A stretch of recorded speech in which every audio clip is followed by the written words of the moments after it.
বাংলাদেশ আমার শেষ বাংলাদেশ, জীবন বাংলাদেশ আমার মরণ বাংলাদেশ।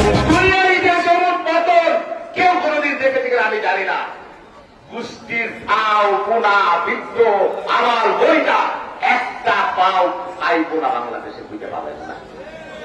একটা পাও কোনা সব পালাইলো, সংসদের 300 এমপি পড়াইলো, মন্ত্রী পড়াইলো, বাইতুল মোকাররম মসজিদের ইমাম পড়াইলো, হাইকোর্টের বিচারপতি পড়াইলো।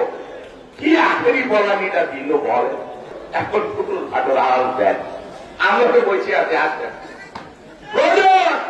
অনেক হিসাব বাকি আছে, আসতে হবে। আসবো আমরা।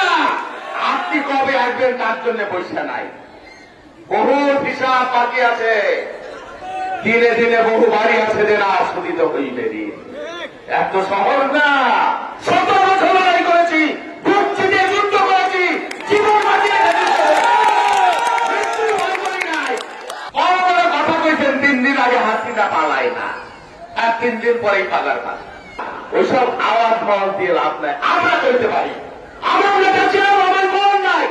জীবনের ঝুঁকি নিয়ে মুক্তিযুদ্ধ করেছেন, স্বাধীনতার ঘোষণা দিয়েছেন, আর আওয়ামী লীগের সব নেতা লুঙ্গি বলে উপরে পালাই চলে গেছে। খালেদা জিয়া পালাই নাই। খালেদা জিয়া আপোষ করে চলে যেতে পারতেন। মৃত্যু ঝুঁকি একদিকে, তার মৃত্যু অন্যদিকে হাসিনার শাসন। হাসিনার শাসন মানেন নাই, মৃত্যুকে মেনেছেন।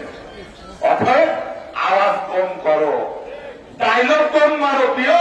ওই ডায়লগ ডায়লগ দিয়ে হবে না। আমরা ওই পলানের দল করি। জিয়াউর রহমান রাষ্ট্রপতি করেছিলেন, তারেক রহমান টার্গেট দিয়েছেন 25 কোটি গাছ রোপণ করবেন। অন টাইম অন ট্রি, একটা শিশু একটা গাছ। আমরা সেই কর্মসূচিকে এগিয়ে নেবার জন্য আজকে গাজীপুর থেকে শুরু করলাম।